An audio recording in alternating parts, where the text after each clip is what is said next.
Boa noite, gente. Estamos dando início a uma atividade da última noite do primeiro encontro do Profimate de Pernambuco.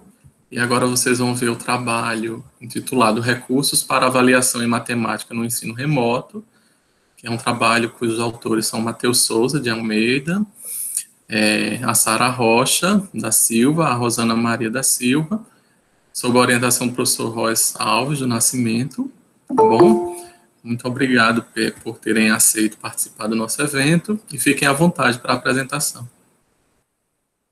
Boa noite a todos que nos acompanham. Primeiramente, eu gostaria de agradecer pela oportunidade de a gente estar apresentando esse trabalho aqui no evento do Profimate. Meu nome é Matheus, como o professor já mencionou, e junto com a Sara, com a Rosana, a gente vai estar apresentando esse trabalho, que originalmente ele começou a ser desenvolvido no ACAP, que é um grupo de pesquisa vinculado ao CNPq, e a gente aprofundou esses estudos junto ao grupo o GERE, né, o Grupo de Estudos em Recursos para a Educação.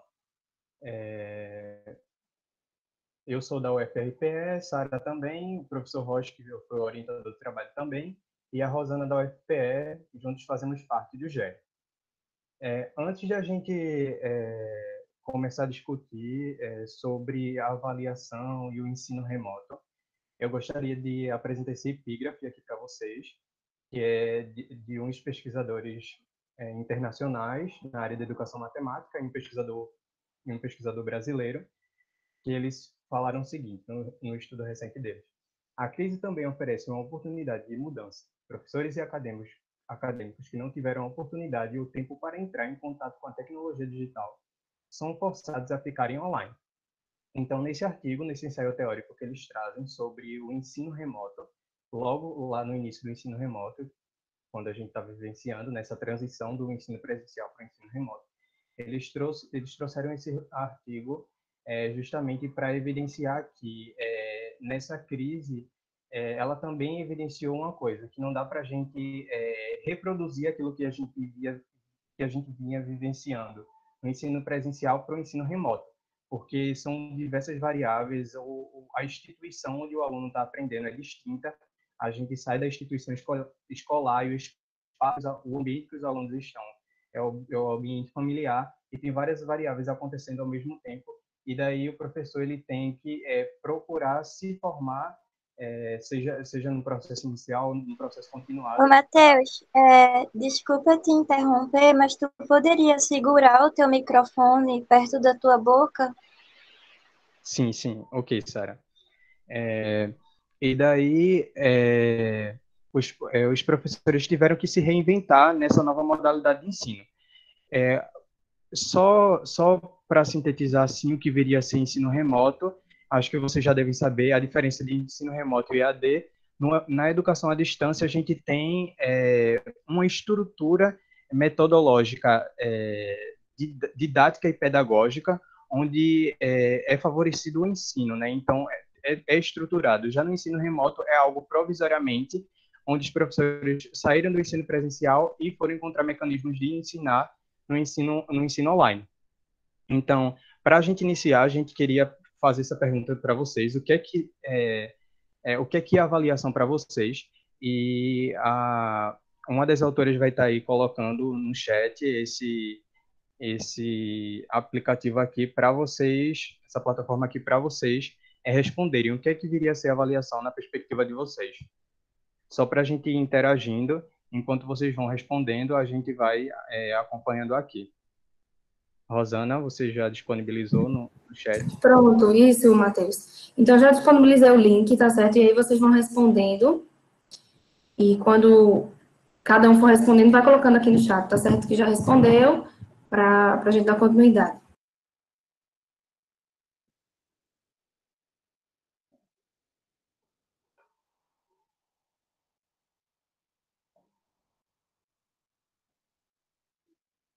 A gente vai esperar um minutinho aí para vocês pensarem no que vocês compreendem por avaliação, para a gente estar interagindo aqui, né?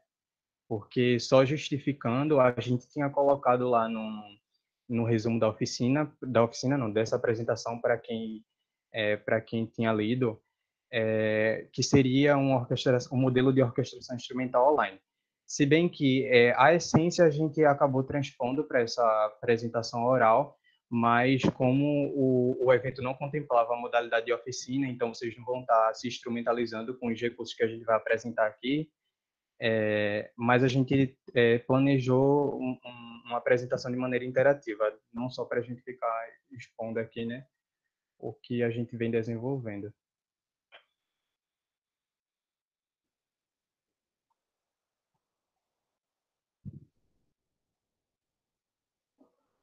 E aí, Rosana, como tá? Tudo certo?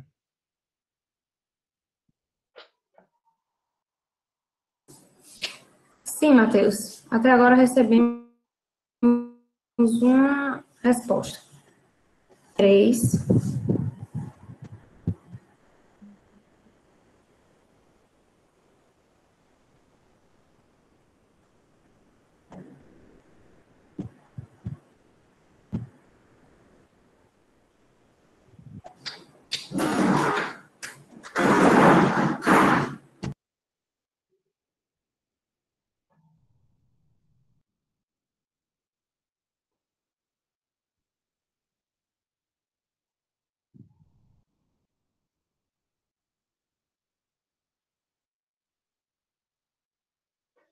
Eu acho que já passou o tempo que a gente tinha estabelecido. Vocês vão digitando aí, enquanto isso a gente vai passando e depois a gente apresenta aqui, volta os slides, ok? Algumas considerações iniciais do que viria a ser a avaliação, né? Aí a gente trouxe uma citação aqui de Sacristã, Pérez Gomes, sobre a avaliação. Aí eles falam o seguinte: a avaliação é uma prática bastante difundida no sistema escolar em qualquer nível de ensino. Conceituá-la como prática significa que estamos frente a uma atividade que se desenvolve seguindo certos usos, que cumpre múltiplas funções, que se apoia numa série de ideias e formas de realizá-las e que é a resposta a determinados condicionamentos de ensino institucionalizados. Então, compreendendo a avaliação como uma prática, e como uma prática da atuação docente e também do corpo estudantil, a gente elaborou aqui esse diagrama que contendo as etapas gerais do trabalho docente. Então, para a gente, o trabalho docente começa no planejamento, vai para o ensino, depois vai para a avaliação e o replanejamento, e se retroalimenta nesse ciclo. Daí, pensando numa avaliação interligada com o ensino, o que a gente vai se preocupar na nossa discussão de hoje aqui é nessa dialética aqui, avaliar, ensinar, essas etapas aqui do trabalho docente. Então, pensando em um ensino que seja promotor da aprendizagem significativa, como é que a gente pode avaliar ao mesmo tempo esse ensino para promover ainda a aprendizagem, né, dos alunos. Aí, só para passar aqui algumas concepções, algumas funções avaliativas, de maneira sintética, para a gente não ficar demorando muito tempo. Nesse diagrama aqui, fundamentando-se em Amolode, a gente traz o que viria a ser avaliar, né? As concepções sobre a avaliação. Todo professor, todo licenciando, todo futuro professor tem uma concepção do que é avaliação, seja do que ele vivenciou durante seu processo de escolarização enquanto estudante, seja enquanto processo formativo para ser professor. E daí, de acordo com a Molode, tem 3 concepções centrais sobre a avaliação, que viria a ser a concepção da avaliação como juízo de valor, onde o único objetivo é atribuir um juízo de valor, e para a Molode ele fala que essa concepção ela é pouco difundida na área da educação matemática. Por quê? Porque ela não leva em consideração, diferentemente da avaliação medida, nos saberes institucionais, no respeito aos saberes institucionais e nem critérios para avaliar. Então, na avaliação medida, ela atribui o juízo de valor, mas, ao mesmo tempo, ela se diferencia nesse sentido de é levar em consideração os saberes institucionais, né? Levar em consideração aquilo que a gente já vem, o que a gente já tem conhecimento aí de geração em geração. E também quais são os critérios de avaliação da própria instituição escolar. Nessa outra concepção aqui de avaliação finalidade, é uma concepção na qual o professor ele vai buscar identificar aquilo que o aluno aprendeu, de que forma ele aprendeu, em quais circunstâncias. Então, seriam essas três concepções gerais. Nesse outro diagrama aqui, a gente tem as funções da avaliação, que as funções gerais a gente tem de um lado a formativa e do outro somativa. Na perspectiva formativa, o professor está preocupado em avaliar processualmente o aluno, né? Ele está querendo fazer com que ele dê um feedback ao aluno durante todo o processo de aprendizagem para que o aluno evolua, consiga perceber os seus erros e consiga aprender aquilo, saber o que ele precisa retomar e aquilo que já foi construído por ele. Na perspectiva somativa, a avaliação ela é vista como algo a ser medido, algo a ser quantificado. E daí o professor está mais preocupado em quantificar para determinar se o aluno foi aprovado ou não. Então, nessa perspectiva, os alunos acabam se interessando mais pela nota do que, por exemplo, do que aprender algo e se desenvolver cognitivamente, porque aquele conhecimento que ele está construindo vai ter algum impacto ali na vida dele sociocultural.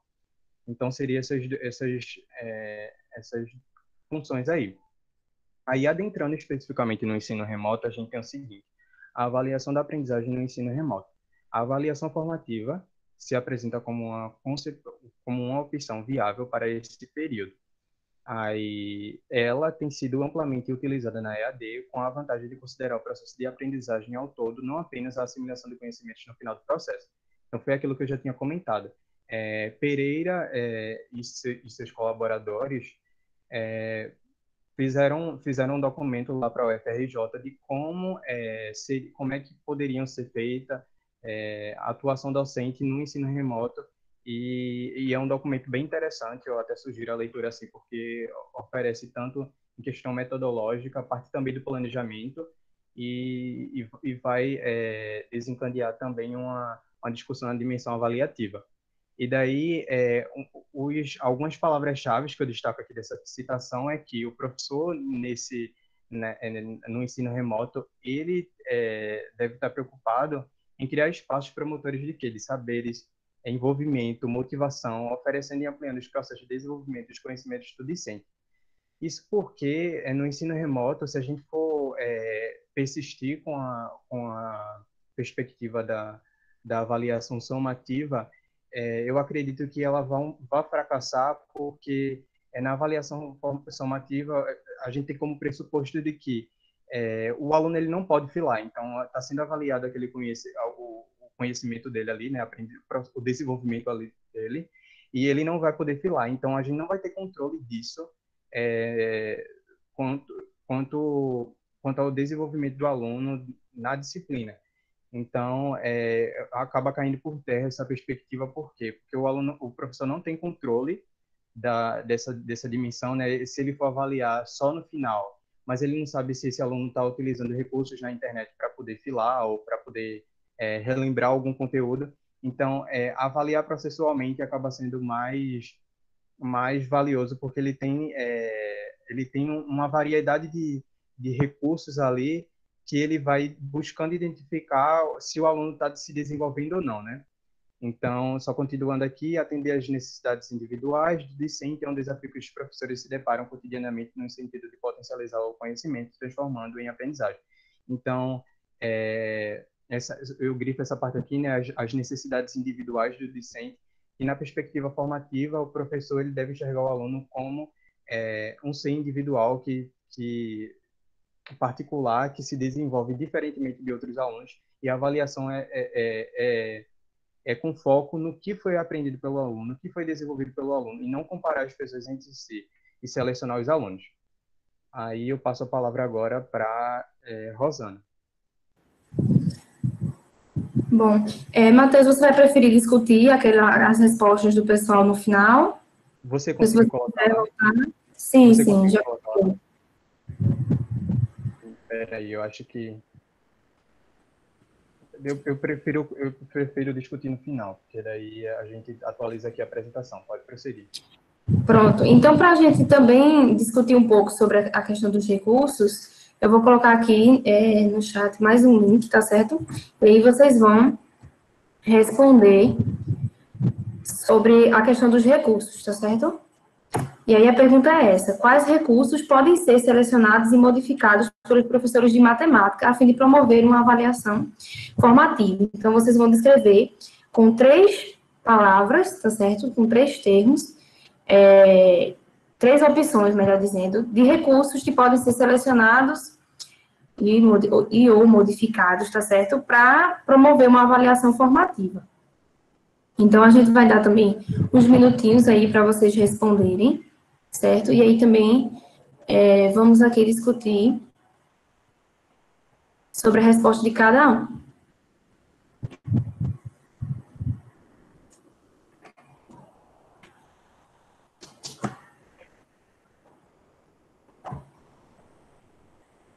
Enquanto isso, eu vou atualizando aqui a apresentação. Pronto, Matheus, ótimo. E aí, vocês podem considerar os diversos recursos, né, que vocês conhecem, ou que já utilizaram, enfim.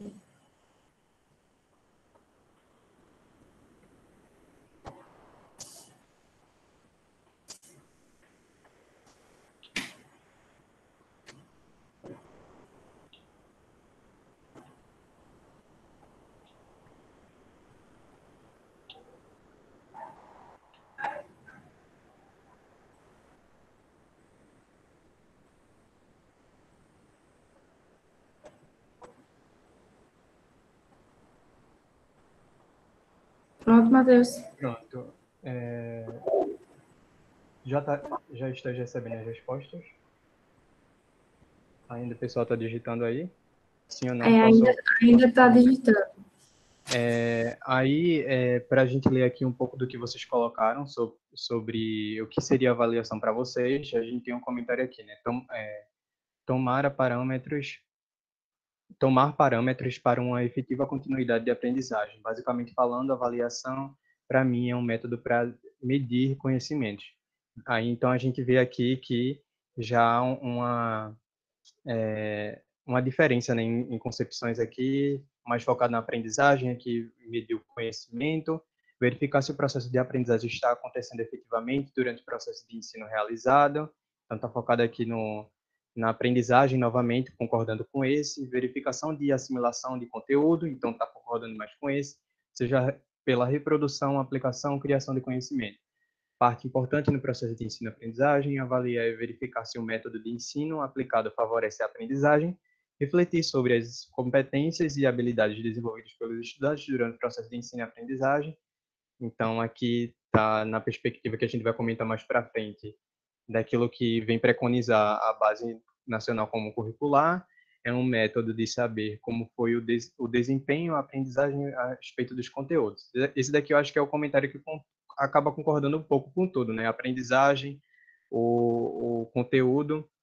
Então, vocês conseguem perceber que as concepções são bem particulares de cada professor, né?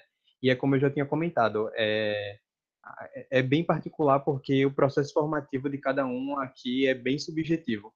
Então, a nossa intenção aqui é de fazer com que vocês repensem, confrontem as concepções de vocês e que possam, sei lá, para quem estiver atuando aí como um professor no ensino remoto, se instrumentalizar, não, observar recursos aqui e procurar se aprofundar, né, nesses recursos, se instrumentalizando a partir deles. Aí eu vou passar a palavra novamente para a Rosana.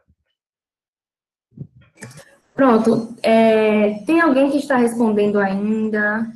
Nós recebemos apenas 4 respostas até o momento, tá certo? Mas, caso tenha alguém que esteja respondendo, vocês podem comentar aqui no chat, tá certo?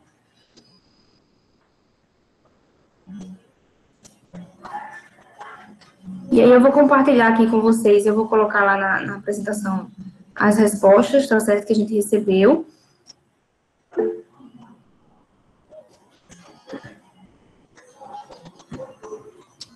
caso mais alguém vá respondendo, no final, caso surja alguma dúvida, tá certo? Vocês podem perguntar.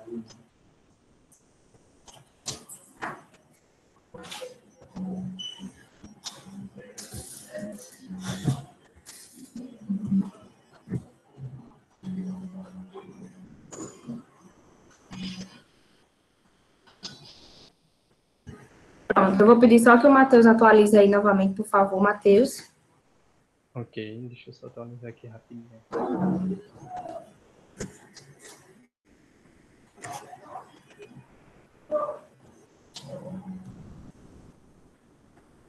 Bom, e aí, de acordo com o que a gente recebeu, não sei se está dando para todo mundo enxergar, mas tem uma predominância, né, dos questionários avaliativos, né, e a gente entende o porquê, até pela questão, né, do ensino remoto, que ele propicia muito isso, e ele facilita muito a vida do professor.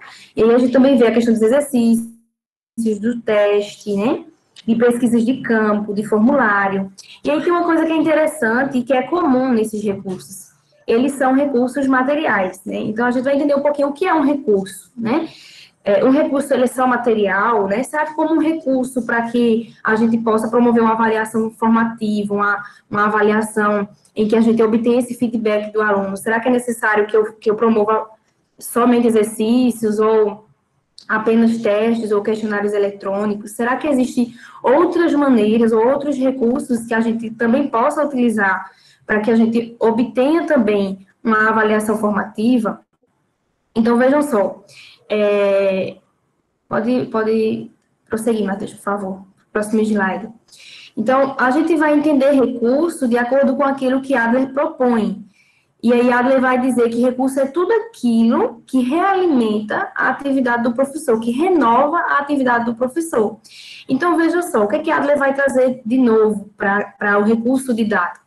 De novo, que é uma citação de 2000, ela vai dizer que envolvem recursos materiais e recursos socioculturais. Então, uma conversa entre professor e aluno, se essa conversa ela propiciar a esse professor que ele realimente esse seu trabalho, que ele renove esse seu trabalho pedagógico, isso vai ser um recurso para ele. Então, muitas vezes, uma dúvida do aluno no meio de uma aula se torna um recurso para o professor dar continuidade ao assunto, ou então trazer um novo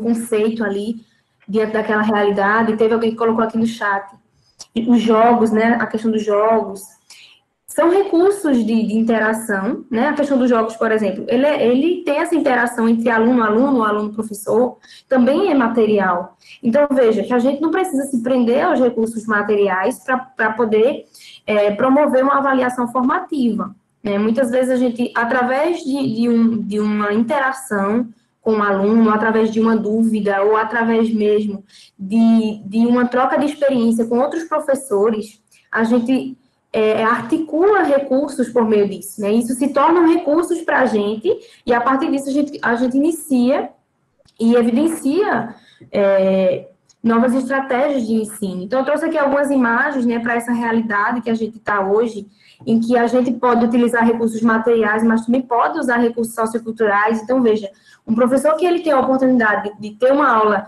síncrona com os alunos, né, com videoconferência, de uma maneira que ele consiga interagir com o aluno, ele pode muito bem utilizar algum recurso sociocultural, né? Por exemplo, se a gente pensar nessa interação do chat, por exemplo. Então, pode sim ser um recurso para o professor. E aí, isso no presencial acontece da mesma maneira, né? Claro que em realidades diferentes. E aí, eu trouxe uma outra figura aí no meio, que é uma figura com recursos, né, materiais, que também podem ser usados no ensino remoto, e que quando o professor, principalmente, não tem essa oportunidade de ter essa interação síncrona, né, no caso, se torna uma relação assíncrona com os alunos, uma interação sem ser ao vivo, né, sem ser em tempo real. A ideia é que o professor utilize recursos assim, recursos materiais, né? Como tem aqui uma pessoa compartilhando aqui com a gente, muito interessante. Eu uso muito o chat na hora deixa eu ver, que está dando aula online. Isso é muito interessante, né? Isso se torna um recurso para você, tenho certeza disso, né? Então, com base em tudo isso, você vai guiando sua aula, né? E aí, como eu ia dizendo, numa situação de aula assíncrona, né, eu particularmente com os meus alunos que são de escola pública e que não têm tanta acessibilidade com a internet o tempo todo, não ficam online o tempo todo, não tem o melhor aparelho para se conectar, questão de memória do celular, enfim, são diversos fatores, né, que a gente que está diante do contexto escolar, a gente conhece. Então, a gente muitas vezes escolhe, né, na opção de utilizar outros recursos, né? Recursos esses que podem ser questionários online, né? Como é o Google Forms, que a gente vai discutir um pouquinho hoje. É um jogo, um estilo de gamificação, né? Como Kahoot, também tem o WordWall, né? E tantos outros recursos que a gente pode utilizar para que a gente consiga manter essa interação com o aluno, né? Quer seja de forma síncrona ou assíncrona, e que a gente também possa ter essa avaliação. Então, veja, a avaliação, ela não precisa necessariamente ser como o Matheus estava comentando, né? Ser, acertou, errou, é assim, né? Veja que essa realidade de ensino remoto, ela traz para a gente uma nova perspectiva de avaliação. Porque a gente não pode reprovar os alunos nessa realidade que a gente se encontra hoje. A gente tem que encontrar uma maneira de avaliar. Tem aluno que não tem possibilidade de se conectar à internet, mas aquele que tem, ele vem respondendo como, ele vem participando como. Então, assim, são critérios novos que a gente vai incrementando e, ao mesmo tempo, a gente vai se abastecendo como professor. Não é isso? E aqui eu estou achando bem interessante a discussão de vocês, né? PL7, eu não sei, tá só a sigla, né? Ele traz aqui também, ele partilha conosco, né? Que ele traz, coloca uma música enquanto eles vão respondendo, determina um momento para dizer o nome de algum dos alunos, né? Então, veja como que cada realidade vai proporcionar o uso de um recurso daquela maneira. Mas a avaliação, ela vai estar acontecendo, né? Você, professor, vai estar avaliando seu aluno dentro daquela realidade. Então, outros professores que têm realidades diferentes também vão estar avaliando seus alunos dentro daquela realidade. Mas a avaliação, ela está acontecendo, né? A avaliação, ela está acontecendo. Eu vou pedir para o Matheus passar para o próximo slide. Também, né, nos recursos socioculturais, a Adler também fala sobre o idioma e o tempo, que também podem ser recursos para o professor, a cultura, né? A cultura das pessoas, o meio em que convive, também pode ser um recurso. E aí, pensando em recursos avaliativos, né? Nessa realidade, como eu já mencionei, a gente tem o Kahoot, a gente tem o WhatsApp, que é muito utilizado, a gente tem os fóruns, tem o Mentimeter, que é esse que a gente utilizou, né, para captar as respostas de vocês. Tem o chat, tem o Google Forms, tem o WordWall, tem o e-mail, tem o Classroom. Então, é uma infinidade de recursos que a gente está descobrindo agora, né? De certo modo. Muita gente já tinha essa vivência, mas muita gente está começando a conhecer agora, depois dessa pandemia, depois desse ensino remoto, né, que chegou na nossa realidade. Então, para utilizar um recurso como uma ferramenta, né, de uma avaliação formativa, o que a gente precisa considerar? Primeira coisa, essa atividade, ela possibilita o feedback, né? Será que quando eu proponho ao meu aluno, porque às vezes acontece, dependendo de situações, que o professor propõe que os alunos respondam do 1 ao, sei lá, ao 40, né? Na minha experiência de estágio, eu vivenciei isso, né? Presenciei um professor que ele simplesmente disse aos alunos, sentou e disse aos alunos, respondam do 1 ao 45. Então, os alunos estavam ali respondendo, mas eu ficava pensando, qual é a avaliação que ele vai fazer desses alunos? E não tinha, né? Porque ele terminava a aula dele, vez ou outra corrigia ou não, né? E ter esse feedback, né? É importante ter, porque esse feedback, ele pode ser também um recurso para o professor. E esse feedback dá para a gente, como professor, entender como é que esse aluno está entendendo aquilo, né? Compreender a visão do aluno. E aí tem essa segunda pergunta, né? É possível compreender qual é o erro do aluno? Né? O que faltou para esse aluno aprender? O que precisa ser ensinado? E aí eu acho bem interessante uma fala do professor Rotter, que ele fala de que quando o aluno ele faz uma tarefa avaliativa, ele tem que sair de lá sabendo mais daquilo, né? E não sabendo menos, né? E às vezes isso acontece até na nossa formação, né? Muitas vezes a gente vai fazer uma prova na nossa graduação, enfim, quem já cursou, e às vezes fazia uma prova que tinha a sensação que não sabia de nada, né? E aí é uma coisa que a gente também precisa refletir. Será que o meu aluno saiu dessa prova com essa sensação de que não sabia de nada, né? Ou será que com essa avaliação ele aprendeu alguma coisa? Então, assim, o Google Forms, por exemplo, através dos formulários eletrônicos, a gente é uma das opções, né? De trazer um pouquinho essa discussão daquilo que ele poderia ter feito naquela questão, ou a própria questão dá indícios do que ele deveria saber, né? E aí o professor tem esse retorno e saber o que o aluno precisa saber, o que ele precisa aprender. É importante, é uma avaliação do aluno, mas também uma avaliação do professor, né? Para saber o que faltou, né? E o que precisa ser feito. E aí, por fim, né, um outro questionamento que ajuda a proporcionar uma avaliação formativa é se a avaliação ela está de acordo com a videoaula, né, no sentido remoto, ou com o que foi discutido por videoconferência, ou o que foi discutido se for uma realidade presencial, que foi discutido na aula. Né? Será que está de acordo com tudo aquilo que foi discutido? Será que eu coloquei alguma coisa que não estava de acordo? Porque, como a gente vinha comentando juntamente com o Matheus, não quer dizer que o professor vai ter que copiar e colar aquilo que ele deu em sala, né? Mas está de acordo com o que foi discutido. Então, por exemplo, se a gente trabalhou com equação do primeiro grau, a gente trazer aquilo também nas avaliações parece uma coisa óbvia, né? Mas a gente, na nossa formação, não sei vocês, mas assim, acontece de muitas vezes a gente ter uma avaliação diferente daquilo que a gente viu, né? Na sala. E isso não é uma avaliação formativa, né? Pelo contrário, ela não está formando, né?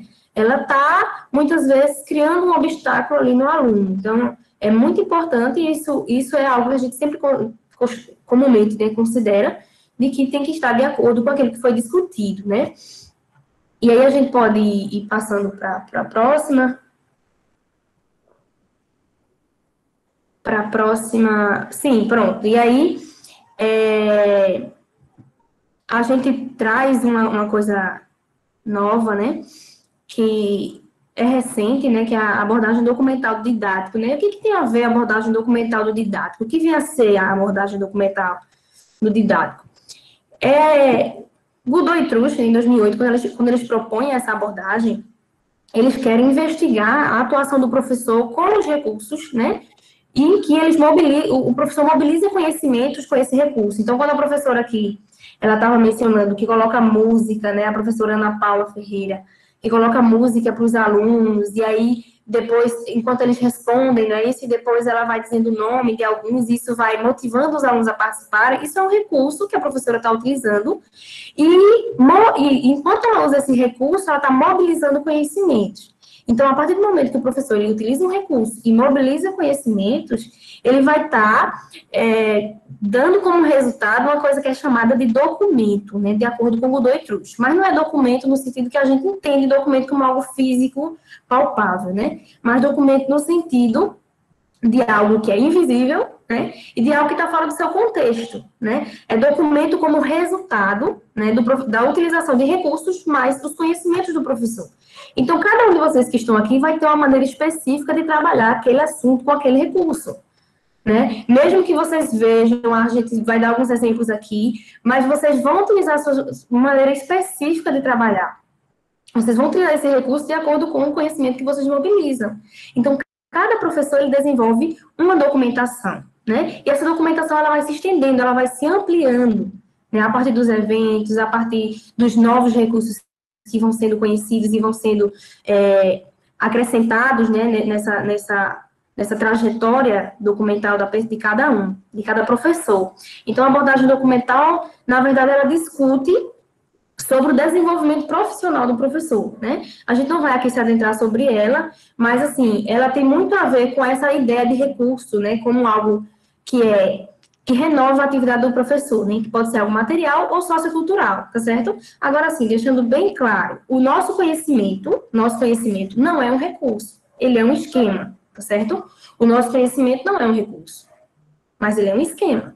Então, quando eu uso o meu conhecimento com um recurso, eu tenho um documento, tá certo? É um trabalho documental que está acontecendo ali. Então, cada um, como eu já mencionei, tem uma maneira específica de trabalhar determinados assuntos. E a gente pode pegar um recurso, como os que eu mencionei, o WhatsApp, pode ter um professor que, de repente, pega o WhatsApp e utiliza ele como um recurso, né, extraordinário, de uma maneira totalmente diferenciada daquilo que a gente imagina. Então, ele vai recombinar esse recurso, né, de acordo com o seu conhecimento. E aí vai ter um professor que também vai utilizar uma outra ferramenta, e aí ele vai recombiná-la, ou então vai criar um recurso, né, para uma determinada situação de ensino. Então, a abordagem documental, ela está bem atrelada ao nosso desenvolvimento profissional enquanto professores de matemática. Tá certo? E aí eu já vou passando para os meninos para dar continuidade. Tá certo, Matheus? Uhum. Uma coisa interessante da fala de Rosana sobre essa abordagem é justamente a questão dos recursos, né? E daí, como esses recursos vêm ganhar um papel para a atuação docente.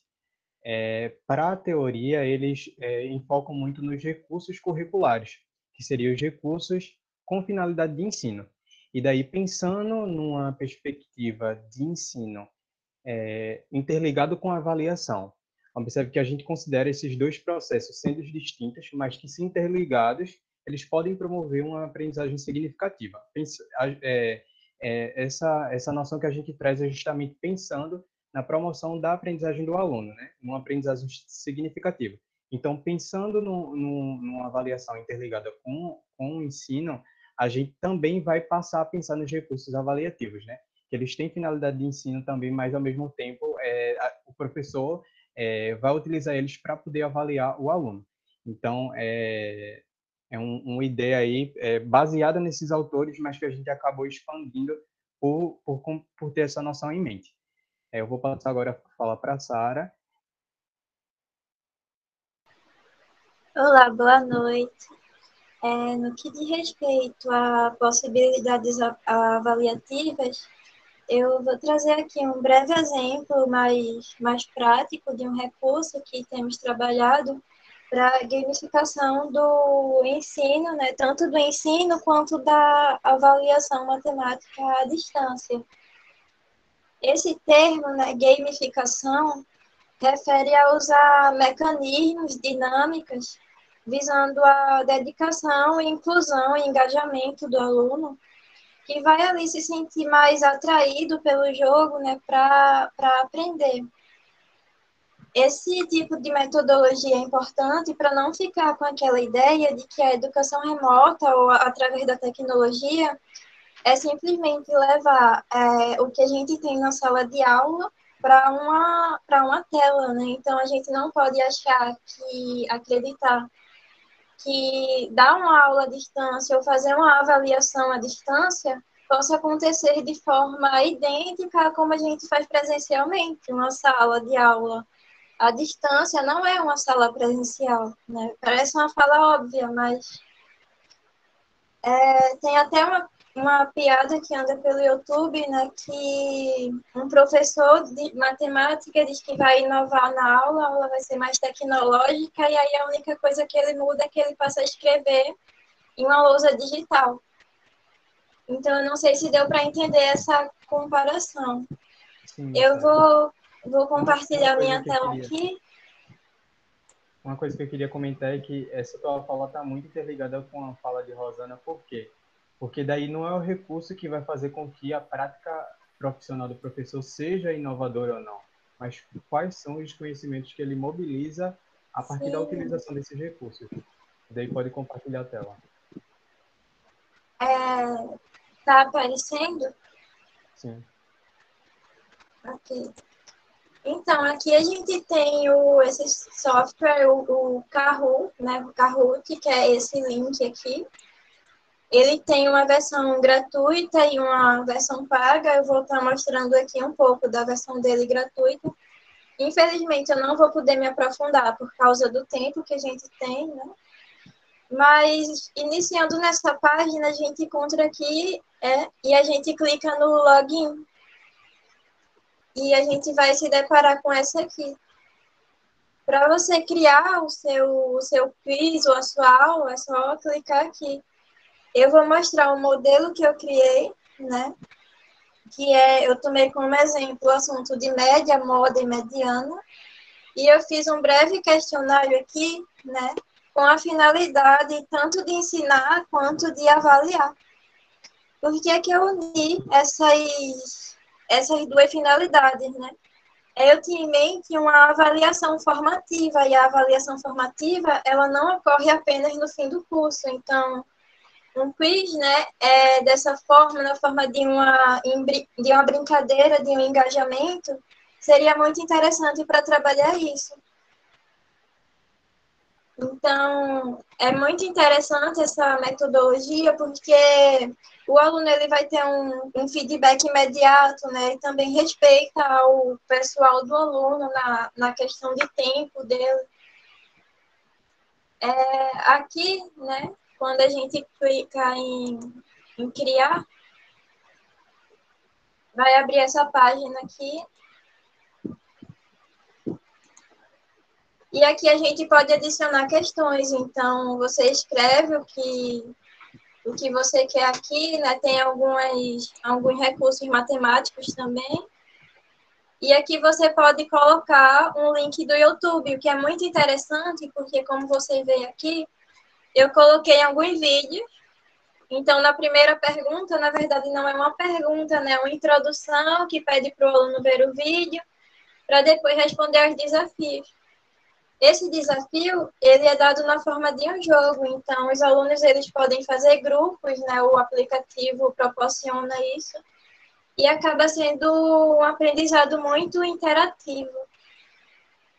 Então o professor pode também ir interagindo com os alunos, então para não ficar aquela coisa cansativa, pode colocar um vídeo, dar tempo para ver o vídeo novamente. E a tela que o aluno terá, aqui é uma simulação, né? É essa aqui.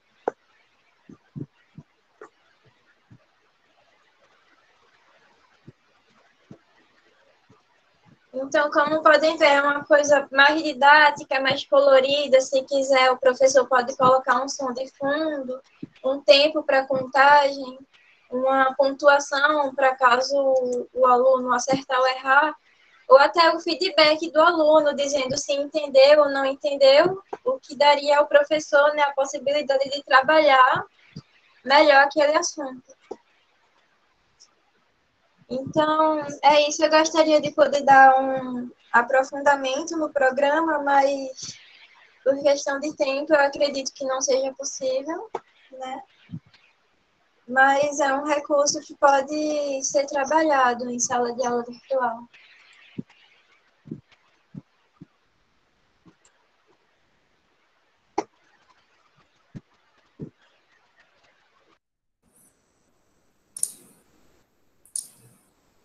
Pronto, finalizaram?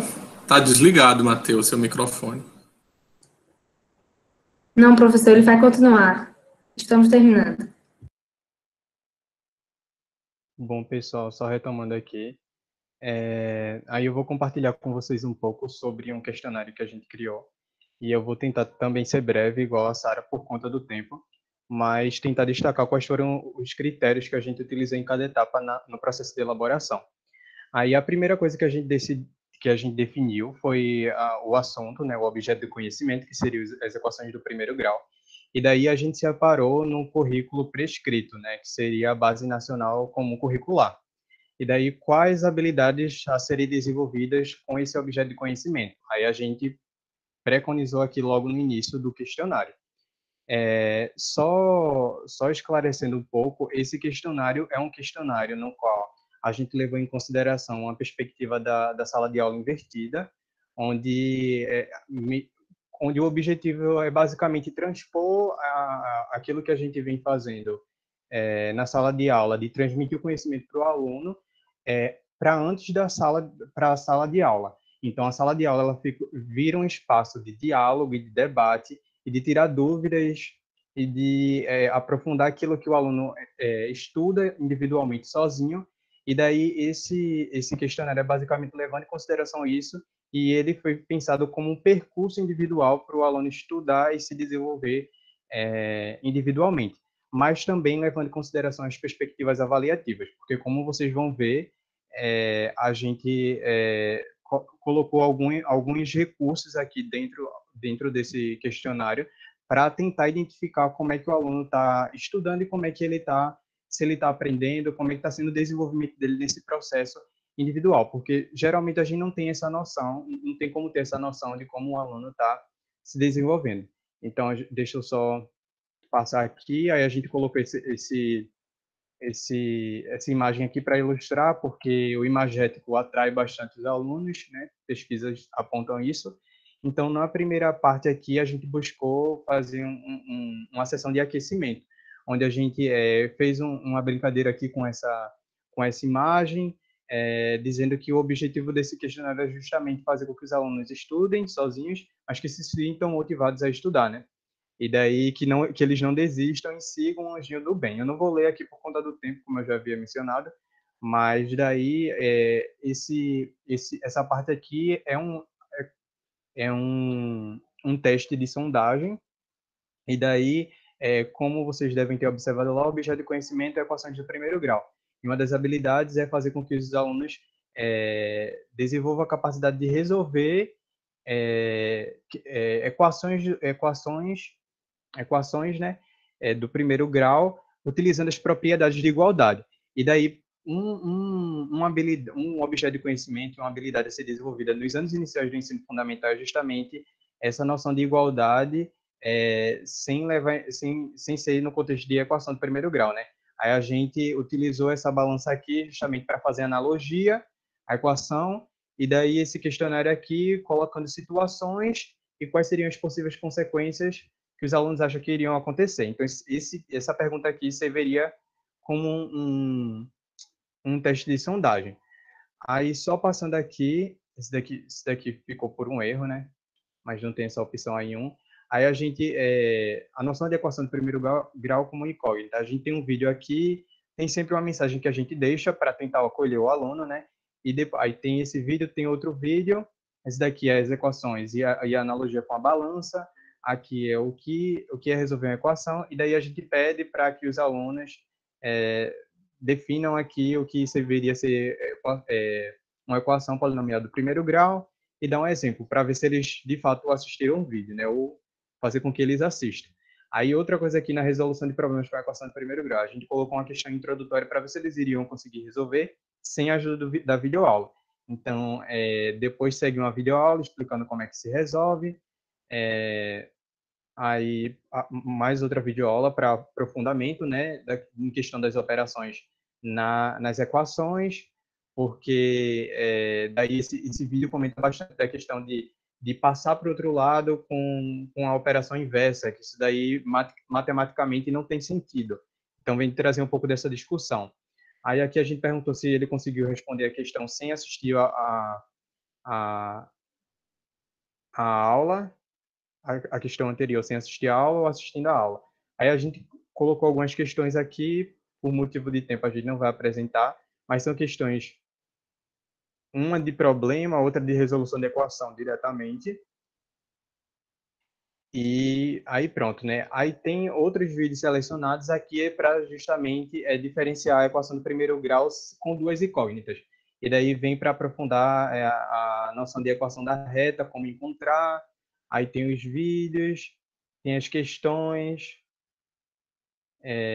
tem a imagem aqui para pedir para os alunos observarem, analisarem a reta e determinar qual deveria ser, né? Enfim, o ponto para encontrar a reta. Isso tudo de acordo com os videoaulas que foram disponibilizados. Uma coisa interessante é que as videoaulas, elas não são muito extensas, são videoaulas de 5 minutos, mas que, no nosso ponto de vista, contemplam bastante. Aí, tem esses mapas mentais aqui para a questão de revisão do conteúdo, retomar o conteúdo, e tem esse daqui, a sessão final, para receber um feedback do aluno, né? Qual a relevância dos recursos disponibilizados nessa aula, e ele vai avaliar aqui os recursos, ele vai avaliar o próprio desempenho e deixar alguma crítica ou sugestão, né? Observem que isso daqui foi algo que foi selecionado, que foi levado em consideração, o currículo, a BNCC, mas o percurso de estudo do aluno não vai se restringir a isso. Isso é uma forma de facilitar o percurso do aluno. Aí, por questão de tempo aqui, deixa eu só concluir a minha fala, a gente trouxe esses recursos, apresentou esses recursos, e a gente queria justificar que esses recursos eles estão fundamentados em algumas perspectivas. E daí, em um dos trabalhos da gente, a gente, identificando as representações de licenciandos sobre a avaliação, a gente fez essas categorizações, essas duas categorizações, essas unidades de descrições vinculadas a cada categorização. Então, vocês observam que esses recursos que a gente planejou foi sempre pensando na avaliação processual, a autoavaliação também, né, levando em consideração que o aluno também ele tem que ser responsável pela sua avaliação, reconhecendo também os erros e dificuldades. Eu não comentei no momento que eu estava folheando o questionário, mas a gente destaca a questão se os alunos eles acham que eles sentiram dificuldades, como é que eles avaliam o processo de estudo deles, e a avaliação como motivação para aprender, né? A gente está sempre colocando frases de modo a engajar, mas também convidar o aluno a participar e sempre sendo proporcional com aquilo que foi proposto, mas não exatamente os problemas que foram propostos nas videoaulas. A gente trouxe uma diferenciação nas questões, até na questão da adaptação também, porque as questões que a gente encontra na internet, vai ter respostas na internet. Então, se a gente não adaptar nesse ensino remoto, os alunos vão encontrar esses gabaritos, e daí a gente perde todo o objetivo da gente, né, de fazer com que o aluno vá lá e resolva problemas, que essa é uma das finalidades de se estudar matemática, né, resolver problemas. Por fim, a gente traz aqui essa citação de Freire, que é a seguinte: não haveria criatividade sem a curiosidade que nos move e que nos põe impacientes diante do mundo que não fizemos, acrescentando a eles algo que fazemos.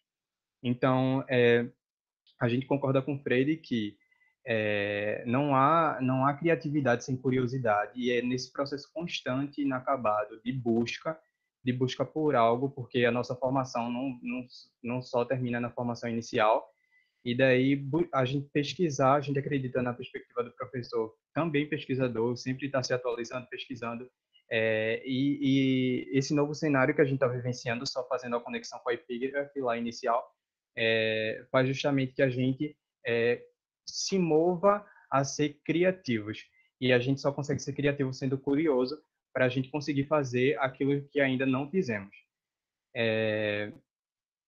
Aí a gente deixa aqui algumas referências para quem quiser ver alguns trabalhos da gente, a Adler, a Molode, aqui sobre o ensino remoto, Freire e a abordagem documental didática. Muito obrigado pela presença de todos, e é isso. Muito obrigada.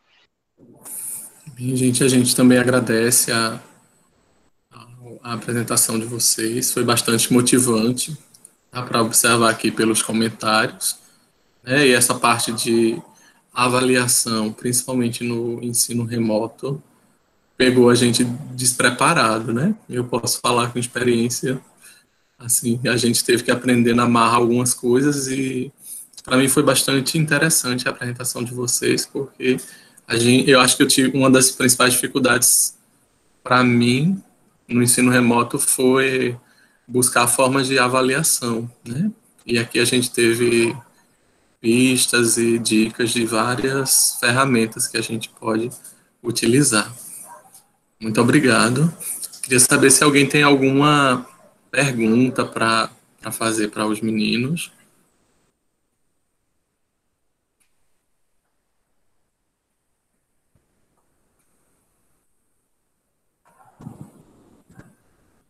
O Jorge Maurílio está dando os parabéns. Bruno Freitas está dizendo que está sem perguntas. Vocês querem falar mais alguma coisa para encerrar?